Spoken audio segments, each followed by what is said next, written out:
오늘 말씀 마태복음 6장 9절부터 13절까지의 말씀입니다. 그러므로 너희는 이렇게 기도하라. 하늘에 계신 우리 아버지여, 이름이 거룩히 여김을 받으시오며 나라가 임하옵시며 뜻이 하늘에서 이루어진 것 같이 땅에서도 이루어지이다. 오늘 우리에게 일용할 양식을 주시옵고 우리가 우리에게 죄 지은 자를 사하여 준 것 같이 우리 죄를 사하여 주시옵고 우리를 시험에 들게 하지 마시옵고 다만 악에서 구하시옵소서. 나라와 권세와 영광이 아버지께 영원히 있사옵나이다. 아멘. 우리가 지난주에는 이름이 거룩히 여김을 받으시오며 라는 의미로서 함께 나누었습니다. 그 이름이 거룩히 여김을 받으시오며 라는 그 의미가 주는 것은 우리가 하나님의 이름을 존중하고 그 이름에 합당한 영광을 돌려야 된다라는 것이죠. 왜냐하면 우리가 하나님의 이름을 짊어진 자이기 때문인 거예요. 또한 하나님의 자녀이기 때문이죠. 그리고 그 이름에 대한 심판을 받게 되어 있기 때문인 겁니다. 우리가 하나님의 이름을 제대로 짊어지고 살아갔느냐, 그렇지 않느냐가 심판의 기준이 되기 때문인 거죠. 그러나 우리는 전적으로 무능력하고 부패하기 때문에 하나님의 이름을 짊어진 자로서, 자녀로서 하나님을 바르게 공경하고 살아가지 못할 때가 참 많습니다. 그래서 이름이 거룩히 여김을 받으시오며를 통하여서 하나님의 도우심을 구하는 일도 함께 기도해야 된다라는 것이죠. 그래서 먼저는 하나님의 편에서 이루시도록, 그리고 우리의 편에서 하나님의 도우심을 요청해야 된다라는 겁니다.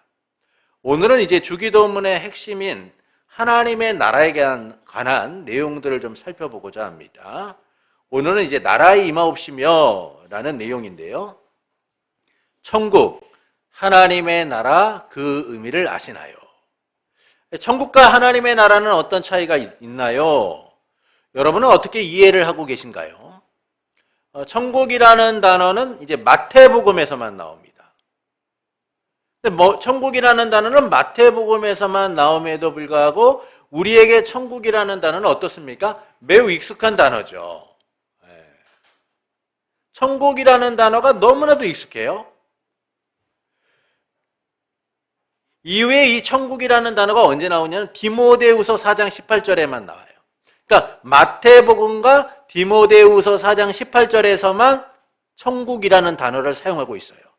그 외의 신약성경은 이 천국을 뭐라고 표현합니까? 하나님 나라다라고 표현하고 있어요. 하나님 나라다. 그러니까 이 점에서 천국과 하나님의 나라가 다른 것이 아니라 하나다라는 사실을 우리가 발견하게 됩니다. 그런데 어떤 이들은 이제 천국과 하나님의 나라는 서로 다른 것처럼 생각을 하거나 주장을 하는 이들도 있어요. 천국은 구약 성경에서 예언된 왕이 직접 다스리는 실제적인 지상 왕국을 이야기하는 것이다 라고 그들은 얘기합니다. 반면 하나님의 나라는 보이지 않고 이 땅에 속하지 않은 왕국과 같은 것이다 라고 얘기하죠. 그래서 천국은 하나님이 실제적인 왕으로서 다스리는 나라라면 하나님의 나라는 하나님께서 왕으로는 다스리나 실제적인 몸을 입고 다스리는 나라가 아니다라고 이렇게 나눠서 생각을 합니다.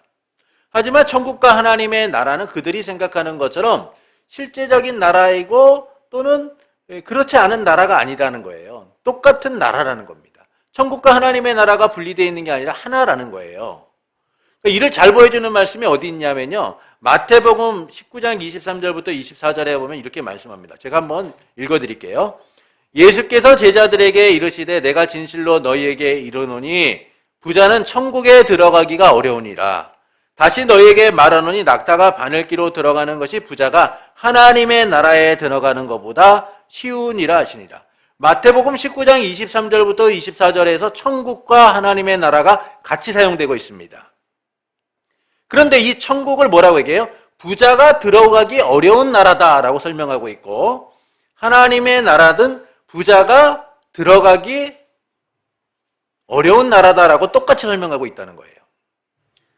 그것은 천국과 하나님의 나라가 서로 다른 나라가 아니라 같은 나라다, 같은 의미다라는 사실을 알려주고 있는 겁니다. 이 점에서 천국과 하나님의 나라는 영적인 하나님의 통치가 이루어지는, 실질적인 통치가 이루어지는 나라라는 거예요. 그러니까 이를 표현할 때 우리는 천국이라는 단어보다는요, 하나님의 나라라는 표현을 사용하는 것이 좋은 겁니다. 그런데 많은 성도가 하나님의 나라보다는 천국이라는 말을 참 많이 써요. 그러니까 성도들에게 하나님의 나라에 대하여 라고 얘기하면 좀 이해를 못 합니다. 근데 천국 하면, 아, 그래요, 맞아요, 죽어서 가는 나라요? 예, 뭐 이 정도의 인식을 갖고 있다는 것이죠. 그것은 천국과 하나님의 나라에 대한 이해가 부족하다는 거예요. 우리 교회에서는 이제 하나님의 나라에 대한 이야기들을 여러분 많이 들으셨기 때문에 어느 정도는 이해가 되시겠지만, 일반 성도들은 이 하나님의 나라와 천국이라는 이 이해를 제대로 하지 못합니다. 그래서 천국을 더 익숙하게 여기며 천국을 마치 인생의 최종 목적지처럼 여기고 살아가는 거죠. 그래서 천국하면 죽어서 가는 나라라고 생각을 해요. 우리가 이 땅에서는 고난받고 힘들고 어렵지만 죽어서 천국에 가면 평안할 거야 라고들 많이들 얘기하잖아요. 그래서 사람들이 죽어서 누릴 소망으로 천국을 바라봅니다. 야, 나 죽으면 하나님 나라 천국 가가지고 행복할 거야. 근데 문제는 하나님의 나라 천국은 죽어서 가는 나라가 아니라는 거예요. 여러분, 이게 가장 중요한 의미를 갖고 있습니다. 이 땅에서 우리가 누리는 나라가 뭐예요? 하나님의 나라이고 천국인 거예요. 왜 그렇습니까? 그것은 주님의 통치가 이루어져 가고 있기 때문이에요. 그러니까 하나님의 통치가 이루어지는 것이 뭐예요? 하나님의 나라이고 하나님의 백성이고 하나님의 자녀의 삶인 거예요. 근데 그 통치가 우리 가운데 이루어져 가고 있다는 거죠. 그래서 하나님의 나라, 천국은 죽어서 가는 나라가 아니라 현재 이 땅에서 우리가 누리는 나라이며 우리가 이 땅 가운데서 경험하는 나라라는 겁니다. 이를 우리가 어디서 할 수 있냐면 누가복음 17장 20절부터 21절에 보면 이렇게 말씀해요. 한번 이건 찾아보시죠. 누가복음 17장 20절부터 21절입니다.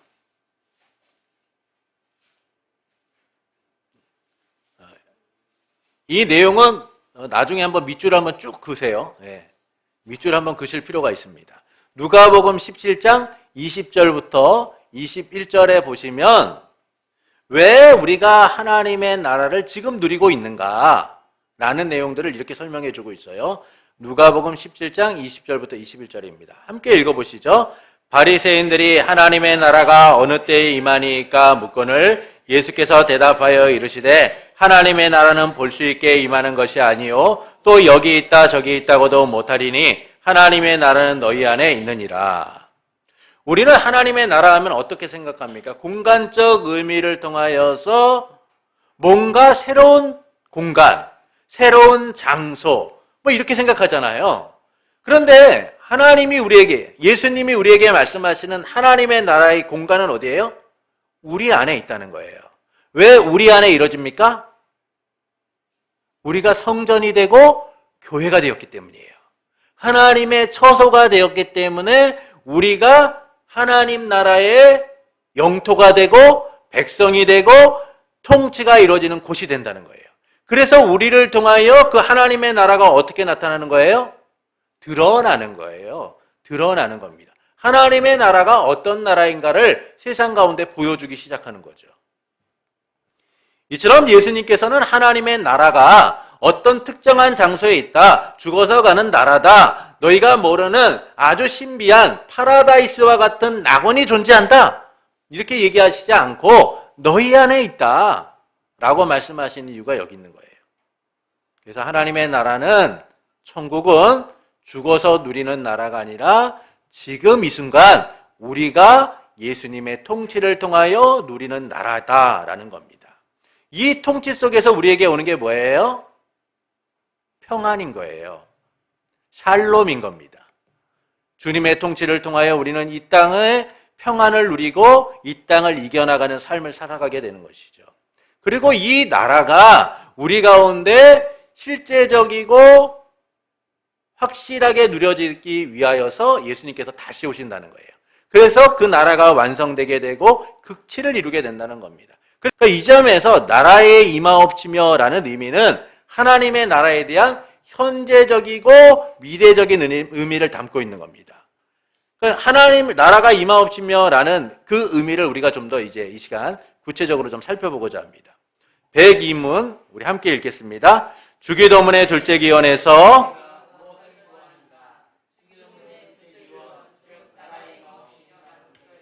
우리는 사단의 나라가 멸망하고 은혜의 나라가 흥황하며 우리와 다른 사람으로 하여금 그리로 들어가 항상 있게 하시고 또한 영광의 나라가 속히 임하게 하심을 구하는 것이다.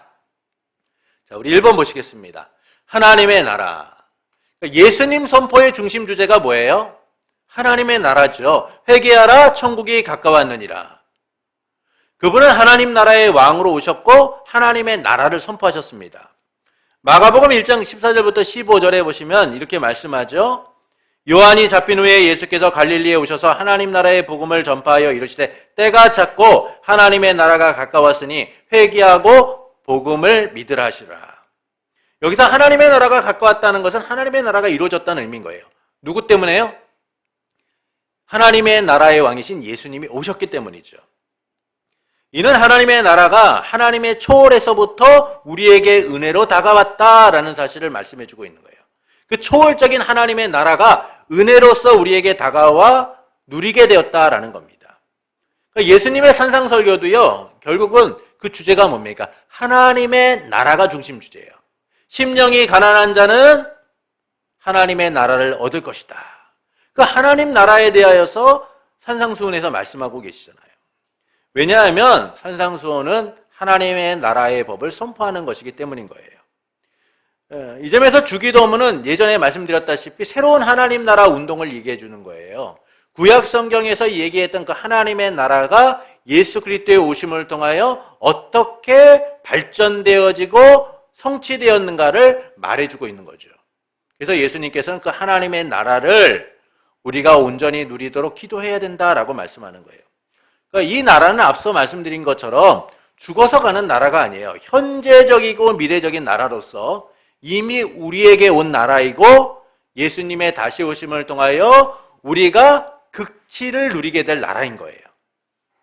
예수님께서는 이 나라의 왕으로 오셔서 하나님의 나라 운동을 하고 계시기 때문이죠.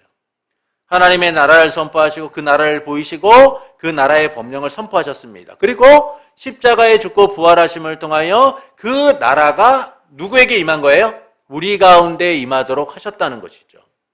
그래서 우리가 교회가 되고 성전이 되고 하나님의 통치 아래 거하는 하나님 나라의 백성이 된 거예요. 이 나라는 어떤 나라입니까? 하나님의 영원하신 계획 안에서 이루어진 나라죠. 여러분, 하나님께서 천지를 창조하시고 안식을 하셨을 때에 하나님의 나라를 선포하셨고 통치를 시작하신 거예요. 아담과 하와는 하나님의 백성으로서 하나님 앞에 예배하러 나가게 된 겁니다. 그러나 인간의 타락과 범죄는 이와 같은 하나님의 나라를 훼손시켰고 그들이 하나님의 백성으로서의 자리를 잃어버리도록 만든 거죠. 그리고 이 나라는 결국은 인간의 힘으로는 더 이상 이룰 수 없는 나라가 된 거예요. 누릴 수 없는 나라가 된 거죠. 그래서 하나님께서는 이 나라를 누릴 수 있도록 어떻게 약속하십니까? 여자의 후손을 약속하셨고 아브라함과 이삭과 야곱을 통하여 그 하나님의 나라가 이루어질 것에 대하여 약속을 하셨어요. 그리고 예수님께서는 그 약속대로 이 땅에 오셔서 하나님의 나라의 왕으로 오셔서 인류의 역사 속에서 하나님의 나라가 우리 가운데 이루어지도록 하신 거죠. 그래서 우리는 구별된 하나님의 소유와 백성이 된 거예요. 하나님이 우리 가운데 그 약속을 이루셨기 때문인 거죠.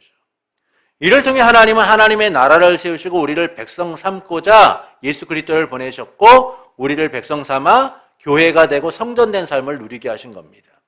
죄와 사망 아래 있던 우리가 구원함을 받아서 그 나라, 하나님의 통치가 이루어지는 삶을 누리게 하신 거예요. 그래서 누가 왕이 된 삶인 겁니까? 주님이 왕이 된 삶을 살아가게 하신 겁니다.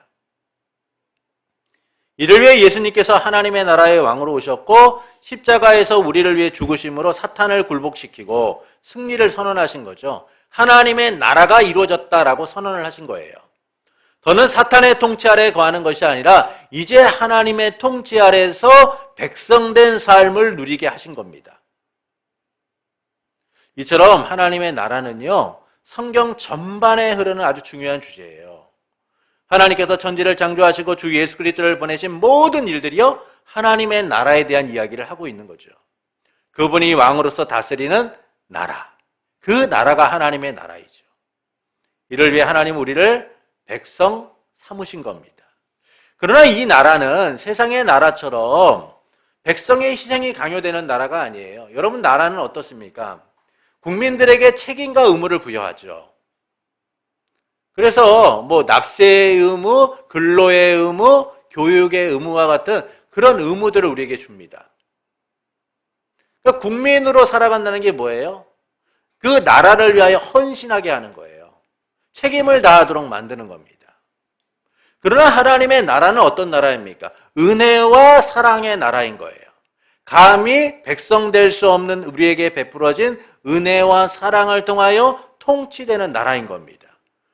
이를 통하여 하나님이 우리에게 주시는 은혜가 뭐예요? 하나님의 보호하심과 인도하심을 누리며 살아가게 되는 거죠.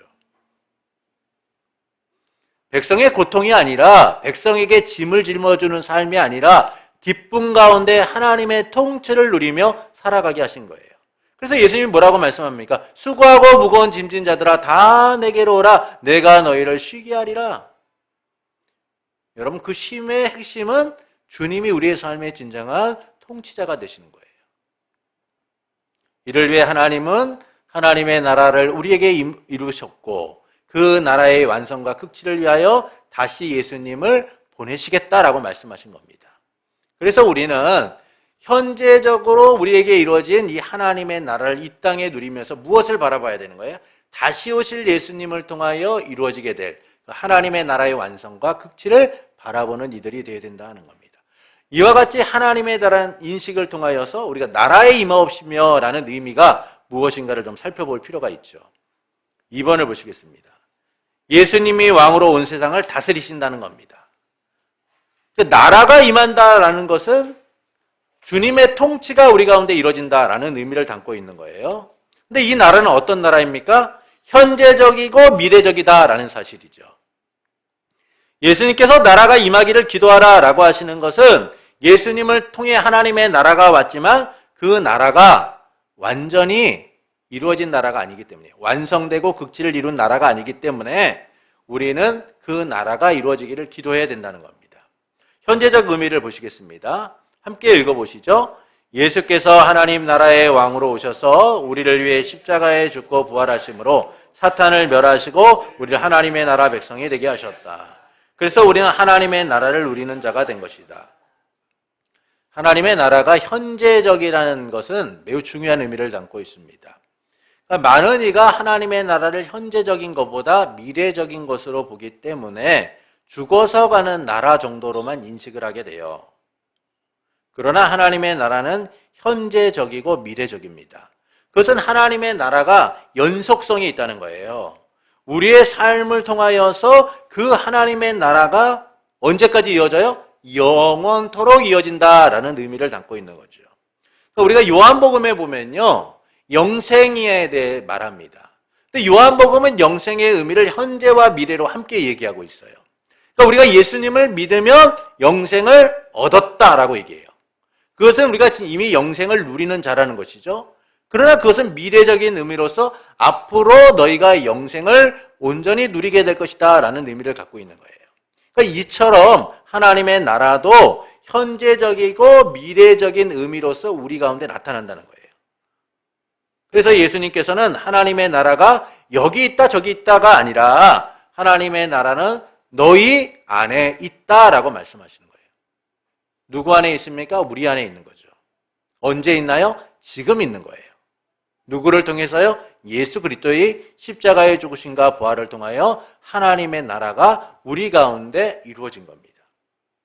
그래서 우리가 이 하나님의 나라의 현재성을 제대로 이해하게 되면은 하나님의 나라를 위하여 살아가는 삶을 살아가게 되는 거예요. 하나님의 나라와 그의 의를 구하라. 이렇게 살아가게 되는 겁니다. 그런데 현재성이 결여하기 때문에 어떤 일이 일어나나요? 아무렇게나 살아가는 거예요. 성도라고 하는데 하나님의 나라와는 무관하게 세상의 나라를 즐기고 세상의 즐거움으로 가득한 채 세상을 향해 살아가며 죽어서나 하나님의 나라에서 평안을 누릴 것이다라는 잘못된 생각을 가지고 살아가게 되는 거예요. 하나님의 나라는 나의 삶으로부터 현재로부터 미래까지 뭐가 있다고 그랬어요? 연속성이 있다는 거예요. 이게 없다가 갑자기 나타나는 게 아니에요. 지금부터 계속 이어지는 거예요. 그래서 하나님의 나라의 현재성을 우리가 바로 이해하게 될 때에 하나님의 나라가 죽어서만 가는 나라가 아니라 지금 이 땅 가운데 우리가 누리는 나라이며 그 나라의 백성의 삶이 얼마나 가치 있고 귀한지를 누리며 살아가게 되는 겁니다. 그래서 우리가 어떻게 살아요? 낮에와 같이 단정하게 행하게 되는 거예요. 무엇을 먹을까 무엇을 마실까가 아니라 하나님의 나라와 의를 위하여 살아가고자 결단하게 되는 겁니다. 두 번째는 미래적 의미가 있어요. 우리 미래적 의미를 함께 읽겠습니다.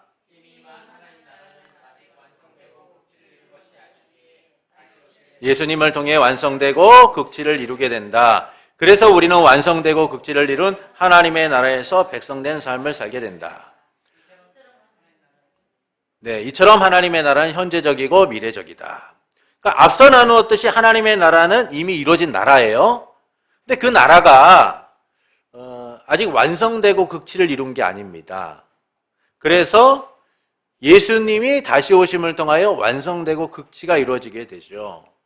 이 때문에 우리는 현재 우리가 누리고 있는 이 하나님의 나라가 예수님의 다시 오심을 통하여 누려지게 될 것을 기대하며 소망하며 나아가는 삶이 되어야 된다는 거예요. 그럴 때만이 우리가 이 세상을 이기고 참된 소망 가운데 살아갈 수 있기 때문인 겁니다. 그러니까 하나님의 나라는 현재적이고 미래적이라는 사실을 우리가 잘 기억해야 되는 것은 하나님의 나라가 현재적으로만 끝나면 어떻습니까? 소망이 없는 거죠. 또한 하나님의 나라가 미래적인 것으로만 끝나면 어떻게 돼요? 우리의 삶이 그냥 자기가 왕된 삶을 살아가는 거예요. 그러나 하나님의 나라의 현재성과 미래성을 우리가 제대로 이해하게 되면 지금도 내 안에서 통치하시고 나의 삶 가운데 주인 되신 주님의 그 통치를 받아들이게 되고 그리고 영원히 주님의 그 통치 가운데 나아가는 삶을 누리게 된다는 겁니다. 그래서 하나님의 나라는 현재적이고 미래적이다라는 것이죠. 3번 보시겠습니다. 나라의 임하옵시며를 위해 우리는 무엇을 기도해야 하는가? 하나님의 나라와 그의 의를 위해 기도해야 된다. 하나님의 나라가 임함을 통하여 우리에게 요구되는 삶은 무엇인가? 라는 거예요. 우리에게 요구되는 삶이 무엇인가? 첫 번째 보십시오. 죄와 사단의 나라가 멸망하고 복음이 온 세상에 전파되며 유대인들이 부르심을 받고 이방인들의 충만한 수가 들어오기를 기도해야 된다. 그러니까 나라의 임하옵시며를 통하여 우리가 무엇을 기도해야 되냐 하면 무엇을 위해 우리가 살아가야 하는가? 무엇이 우리에게 요구되는가? 그 첫 번째로 하나님 나라의 확장성을 의미해요. 그러니까 하나님의 나라는 어떤 나라예요? 그냥 우리 안에만 있는 우물한 개구리와 같은 그런 좁디 좁은 나라가 아니에요. 우리 안에 있다 그러니까 야, 하나님의 나라 정말 작구나. 내 속처럼 하나님의 나라도 굉장히 작은가 봐? 그렇게 생각하면 안 된다는 겁니다. 하나님의 나라는 어떤 나라예요? 내 안에서 이루어진 나라지만 그 나라는 확장성을 갖고 있어요. 그래서 그 확장성이 어떻게 나타납니까? 온 세상에 복음이 전파되어지는 하나님의 나라가 넓혀지고 보여지는 그런 나라인 거예요. 그래서 우리가 무엇을 위해 기도해야 됩니까? 하나님의 나라가 정체되거나 제한된 나라가 아니라 초월적이고 무한한 확장성을 가진 나라임을 인정하고 가정과 직장과 교회와 사회 곳곳에서 그 하나님의 나라가 이루어지도록 기도해야 된다는 거예요. 복음이 온전히 선포되어서 이방인의 충만한 수가 이르기까지 그렇게 우리가 기도해야 된다라는 겁니다. 그래서 우리는 하나님의 택한 백성들이 온전히 하나님께로 돌아오는 그때를 위하여 기도해야 되고 그 하나님의 나라의 확장성을 위하여 기도해야 된다라는 것이죠. 두 번째 보십시오. 함께 읽겠습니다. 교회가 모든 복음 사역자들과 규례들을 구비하고 부패로부터 정화되며 세속 정부의 위정자들에 의해 호의와 지지를 받도록 기도해야 된다. 앞에는 하나님 나라의 확장성을 얘기했죠. 두 번째는 하나님의 나라의 성격이에요. 하나님의 나라는 어떤 성격을 갖고 있느냐, 어떤 모습을 갖고 있느냐라는 거죠. 하나님의 나라는 세상 나라와 다릅니다. 이를 우리는 예수님을 통해서 확인하게 되죠. 예수님이 빌라도 앞에서 신문을 받으십니다. 네가 유대인의 왕이냐? 그러니까 예수님이 뭐라고 말씀하세요? 내 나라는 이 세상에 속하지 않았다. 만일 내 나라가 이 세상에 속하였다면 내 종들이 싸워서 내가 유대인에게 잡히지 않게 했을 거야. 이제 내 나라는 이 세상에 속한 게 아니야. 주님이 이렇게 말씀하시죠. 이것은 하나님의 나라가 갖고 있는 성격을 보여주는 거예요. 하나님의 나라는 어떤 나라입니까? 이 세상에 속한 나라처럼 분쟁과 다툼과 폭력과 힘으로 이루어지는 나라가 아니라는 거예요.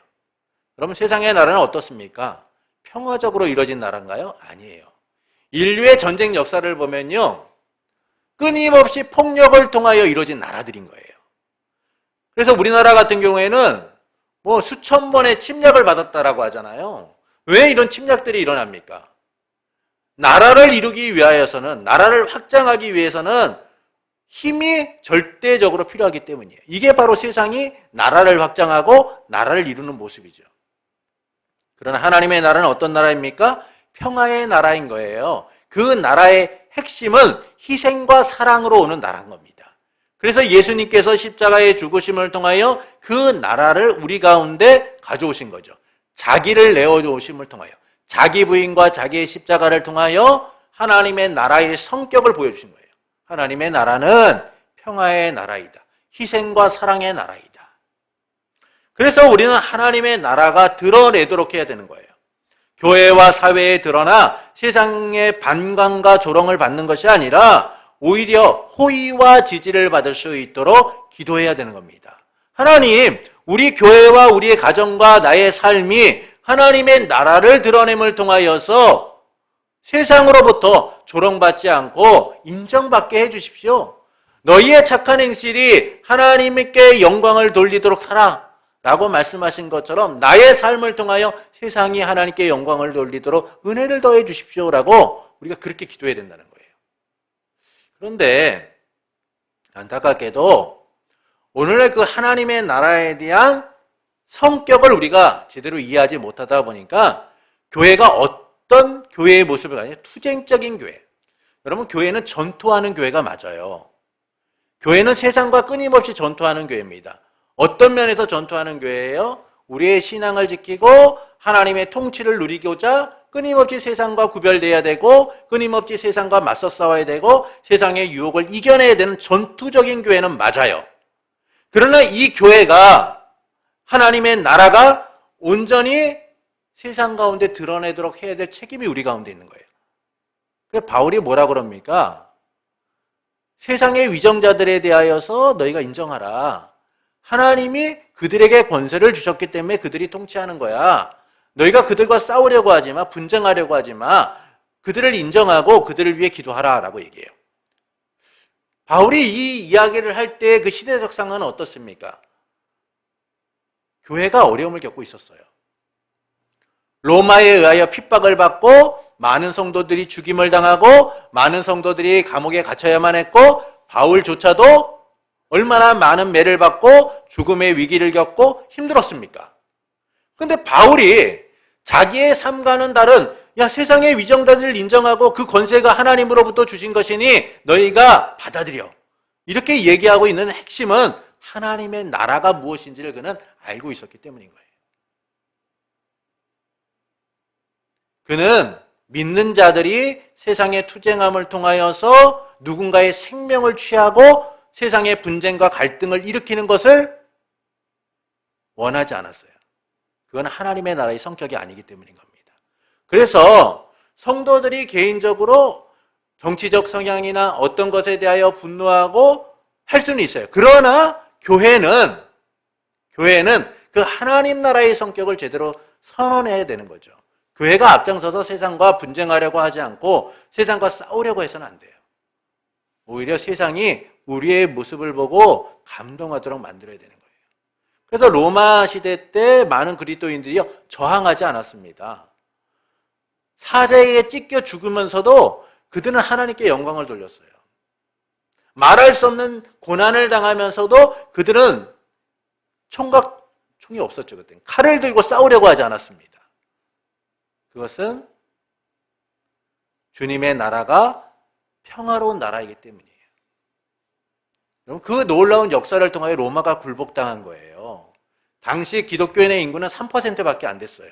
근데 그 3%의 기독교인들 속에서 하나님이 역사하시니까 그 거대한 로마 제국이 기독교 국가로 변환된 거죠. 여러분, 우리의 싸움은 혈과 육의 싸움이 아니에요. 오직 주님의 말씀을 따라 하나님의 나라를 이뤄가는 거. 그래서 우리가 기도해야 되는 거예요. 하나님, 우리의 교회를 통하여, 우리의 가정을 통하여, 나의 삶을 통하여 하나님의 나라가 드러나도록, 세상에 조롱받지 않고 세상이 그것을 인정할 수밖에 없도록 도와주십시오라고 우리가 그렇게 기도해야 된다라는 겁니다. 3번을 보시겠습니다. 3번. 그리스도의 규례들이 순전하게 시행되어 아직 죄 가운데 있는 자들의 경우는 회심을 시키고 이미 회심한 자들의 경우는 견고하게 하고 위로하며 세워주는데 효과가 있을 수 있도록 기도해야 된다. 그러니까 하나님의 다스림이 온전히 이루어지도록 하는 거예요. 하나님의 다스림이 온전히 이루어지는 그 모습들이 어떻게 나타나요? 죄인들의 회심을 통하여 이루어지는 거예요. 또한 회심한 자들은 어떻습니까? 더욱더 믿음 안에 견고히 서나가게 되는 거죠. 그래서 하나님 나라의 비밀이 선포될 때 어떤 일들이 이루어지나요? 많은 이들이 하나님께로 돌아온 놀라운 역사가 일어나는 거예요. 그래서 우리가 이를 위하여도 함께 기도해야 된다라는 겁니다. 4번을 보시겠습니다. 함께 읽으시죠. 그리스도가 여기서 심령 속에서 통치하시고 재림의 시기를 앞당기어 자, 하나님의 나라는 우리 안에 이루어졌습니다. 이는 그리스도의 통치가 우리 안에 이루어졌다라는 거예요. 이것은 우리가 하나님과 그리스도의 제사장이 되어서 왕노릇하는 삶을 살게 되었다라는 의미를 갖고 있는 거예요. 그런데 이것이 우리 안에서 우리의 삶 가운데만 이루어지도록 해서는 안 된다는 거예요. 어떻게 해요? 주님이 다시 오심을 통하여 우리의 그 왕노릇하는 일들이 영원히 지속되도록 우리는 기도해야 된다라는 겁니다. 왜냐하면 하나님의 나라는 현재적이고 미래적 성격을 갖고 있기 때문에 우리는 그 하나님의 나라를 통하여 누리게 되는 제사장적이고 왕노릇하는 이 삶이 온전히 우리의 삶 가운데 이루어지도록 기도해야 된다라는 것이죠. 그래서 예수 그리스도의 재림을 통하여 영원히 왕노릇하는 삶을 살도록 우리가 기도하면서 소망 가운데 나가야 된다라는 겁니다. 5번을 보시겠습니다. 그리스도가 그의 권세의 나라를 온 세상에 행사하여 이 목적들이 가장 잘 이루어지게 하시는데 기뻐하실 수 있기를 기도해야 된다. 하나님의 나라의 왕이신 예수님의 통치가 온전히 이 땅 가운데 이루어져 누가 기뻐하는 거예요? 하나님이, 주님이 기뻐하시도록 기도해야 된다는 거예요. 그러니까 우리가 기도해야 되는 그 하나님의 나라는 그 나라가 온전히 이루어질 수 있도록 기도하는 것이고 그 나라의 이루어짐을 통하여 누가 기뻐하는 거예요? 주님이 기뻐할 수 있도록 기도해야 된다라는 겁니다.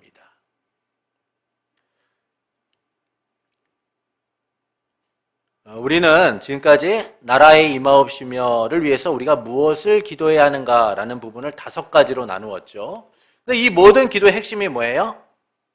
하나님의 나라와 그의 의를 위하여 살아가라는 거예요.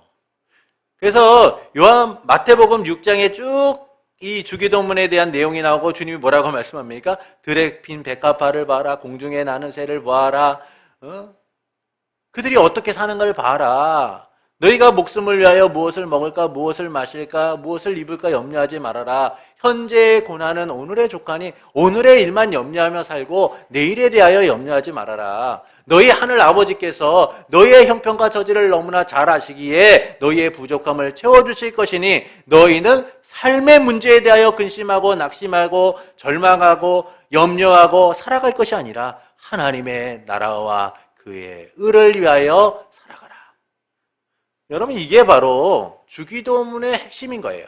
하나님의 나라와 의를 위하여 살아가는 삶.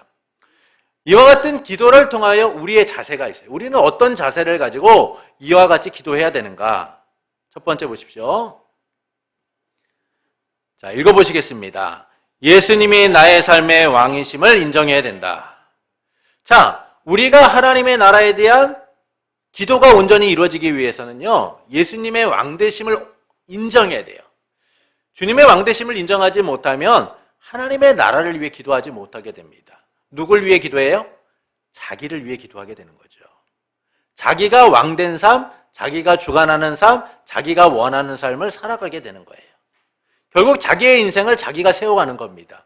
그러나 하나님의 도우심이 없이는 그 인생이 세워질 수 있느냐? 없다라는 것이죠.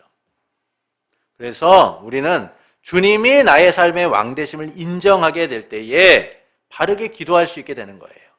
하나님의 나라가 아닌 오염되고 부패한 자기 왕국을 위하여 기도하는 일들을 멈추고 이제는 나의 삶에 주님이 왕되심을 인정함으로 그 나라를 위하여 기도하는 자가 되어야 된다라는 겁니다. 두 번째 읽어보시겠습니다. 하나님 나라의 열매를 맺으며 살기를 원해야 된다. 자, 우리가 하나님의 나라를 생각할 때 그 나라는 추상적인 것으로 생각해요. 손에 잡히지 않는 것처럼 생각을 합니다. 그러나 하나님의 나라는 드러내는 나라이고 보여주는 나라예요.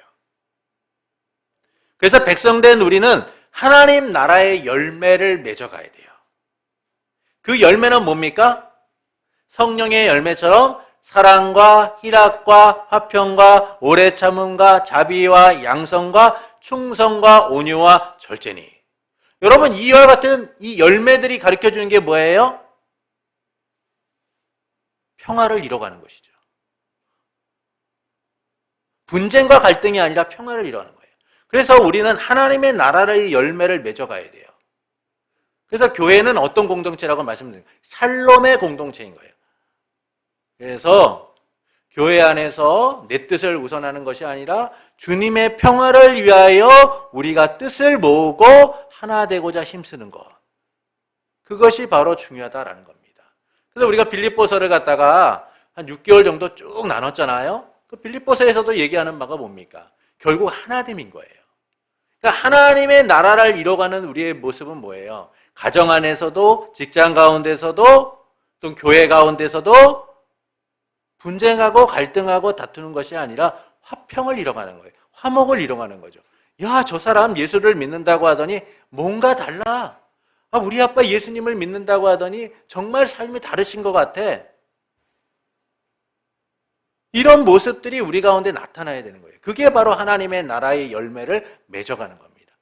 그것은 누가 통치하기 때문이에요? 주님이 통치하시기 때문인 거죠. 세 번째 읽어보시겠습니다.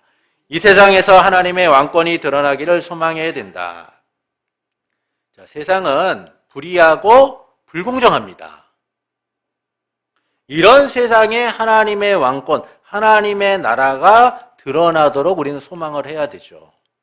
물이 바다를 덮은 것 같이 하나님의 왕권이, 하나님의 공의가 우리의 가정과 직장과 사업 가운데 아름답게 이루어지도록 기도해야 되는 거예요.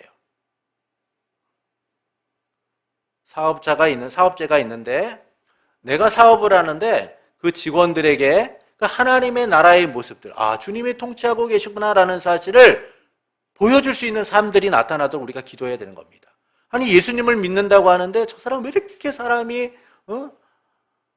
악덕한지, 우리의 노동력만 착취하려고 하는지 모르겠어. 이런 얘기가 나와서는 안 되는 거예요. 야곱을 통하여 라반이 복을 받듯이, 요셉을 통하여 보디발의 집에 복이 흘러가듯이 하나님의 왕권이 우리를 통하여 흘러갈 수 있도록 우리가 기도해야 된다라는 겁니다. 네 번째 보시겠습니다. 하나님의 주권에 순종하는 삶이 되어야 된다. 자, 우리가 하나님의 왕되심을 인정한다라고 해도요, 순종하지 않을 수 있어요. 왜냐하면 우리가 자녀들을 생각해 보면 알 수 있습니다. 자녀들이 우리가 부모라는 사실을 인정은 하죠. 근데 말은 안 들어요. 인정은 하는데 말은 안 들어요. 아니, 도대체 어디서부터 잘못된지는 모르겠는데 말을 안 들어요. 왜 그렇습니까? 그것은 부모가 부모인지는 알아요. 인정은 하는데 내가 주인이 되려고 하기 때문이에요. 아니, 나도 성인이 됐으니까 나도 이제 생각도 있고 계획도 있고 내가 원하는 거 있는데 왜 그 얘기를 저한테 하세요? 제가 하고 싶은 대로 할 거예요. 아주 의연하게, 결의에 넘치게 독립선언문을 낭독하죠. 여러분, 엄마 아빠한테 선언을 하는 거예요. 그러나 그 안에는 부모를 인정하지만 뜻대로 살지 않고자 하는 그런 자녀들의 모습이 있는 거예요. 우리도 마찬가지입니다. 우리도 하나님을 인정을 해요. 인정을 하지만 하나님의 뜻대로 살아가기에는 너무 불편한 거죠. 너무 힘든 거예요. 그래서 자기가 주인이 되려고 하고 자기의 뜻을 앞세워 살아가려고 하는 겁니다.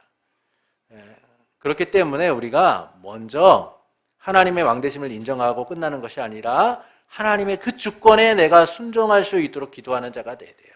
주님, 끊임없이 내 안에서 하나님의 뜻보다는 내가 생각하는 것들이 우선하게 되고 내가 바라는 것들이 앞설 때가 참 많습니다. 그러나 주님의 주권에 순종하여 따르는 삶이 되게 하여 주시옵소서. 그게 바로 자기 부인과 자기의 십자가의 길인 거예요. 이를 우리는 예수님을 통해서 잘 확인하게 되죠. 겟세마네 동산에서 예수님이 기도하실 때 뭐라고 하죠? 아버지요, 이 잔을 옮길만 하시다면 옮겨주십시오. 저 이 잔이 옮겨지길 원해요. 이 잔이 제가 마시는 잔이 아니길 원합니다. 그러나 나의 원대로 마옵시고 아버지의 뜻대로 되기를 원하십니다. 주님이 힘이 없기 때문에, 능력이 없기 때문에 하나님께 그렇게 기도한 게 아니에요. 주님은 하나님의 뜻과 무관하게 자기의 힘으로, 능력으로서 세상의 모든 것을 이루실 수 있는 분이에요. 그럼에도 불구하고 주님은 하나님의 왕되심을 인정하고 하나님의 뜻에 철저하게 순종하셨다는 거예요. 그러니까 이처럼 우리도 그런 삶을 살아가도록 기도해야 돼요. 그때에 우리가 하나님의 나라를 위하여 제대로 기도할 수 있게 되는 겁니다. 5번째, 우리 함께 읽겠습니다. 하나님 나라의 완성과 극지를 기대하며 구해야 됩니다. 자, 하나님의 나라는 현재적이고 미래적이다라고 말씀을 드렸어요. 이미 우리 가운데 하나님의 나라가 이루어졌습니다. 그런데 이 나라를 여기에만 만족해서는 안 되는 거예요. 그러니까 우리가 지금 하나님의 나라를 맛보는 건 어때요? 영화의 예고편과 같아요. 완전하게 맛보는 게 아니에요. 영화의 예고편을 봐도요, 대충 내용은 알잖아요. 그러나 영화의 본편을 보는 순간 그 모든 것들이 다 이해가 되잖아요. 그러니까 오늘 이 땅 가운데 우리가 예수 그리스도를 통하여 하나님의 나라를 누리는 것은 그 맛을 보고 그 조각과 같은 하나님의 나라가 어떻게 우리 가운데 이루어지게 되었는지 그 은혜들을 우리가 누릴 수는 있지만 그것이 완전한 건 아니라는 거예요. 그래서 우리는 완성된 하나님의 나라, 극지를 이룰 하나님의 나라를 통하여 지금 내가 이 땅에서 누리는 이 기쁨보다 더 놀라운 하나님의 나라의 기쁨과 감격을 누리기를 소망하며 살아야 된다는 겁니다. 그것이 바로 우리가 이 땅 가운데서 하나님의 나라의 완성과 극지를 기대하며 기도해야 되는 거예요. 그 기대가 높으면 높을수록 우리는 어떻습니까? 하나님의 나라를 위해 기도할 수 있게 되는 거예요. 그래서 우리가 하나님의 나라의 완성과 극지를 기대하며 구해야 되는 겁니다.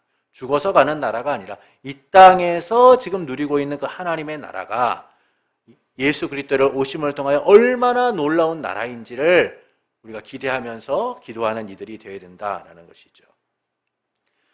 지금까지 우리는 나라의 임하옵시며를 함께 나누었습니다.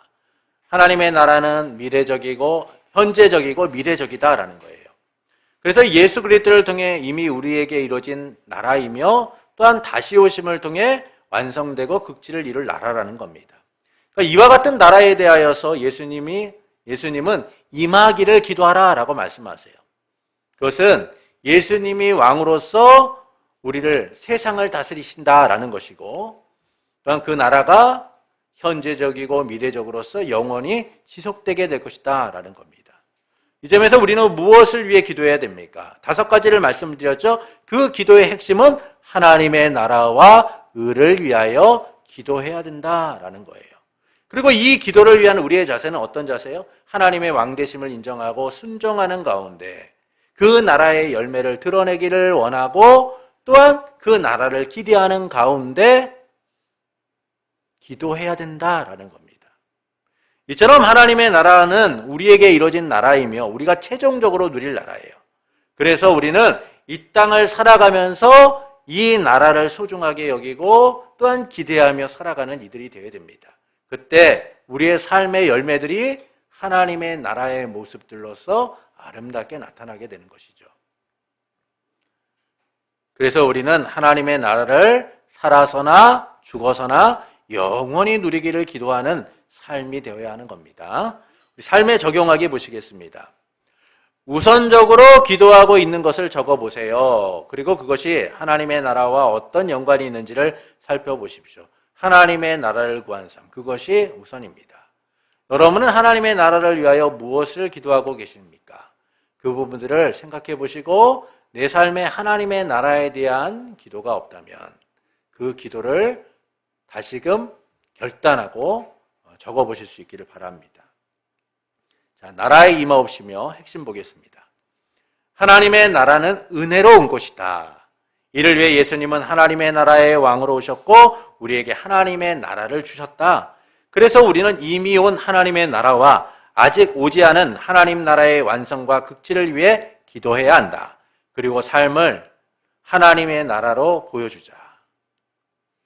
우리의 삶 가운데 하나님의 나라를 보여주는 것, 그것이 바로 하나님의 나라가 우리 가운데 이루어졌음을 온전히 누리는 거예요. 하나님의 나라는 어디에 있는 나라입니까? 우리 안에 있는 나라예요. 그리고 우리를 통하여 세상 가운데 보여지는 나라인 겁니다. 그래서 하나님의 통치가 우리 가운데 온전히 이루어져 가고 있음을 항상 기억하시면서 하나님의 나라를 위해 살아가는 복된 성도 여러분이 되기를 예수님의 이름으로 축원합니다.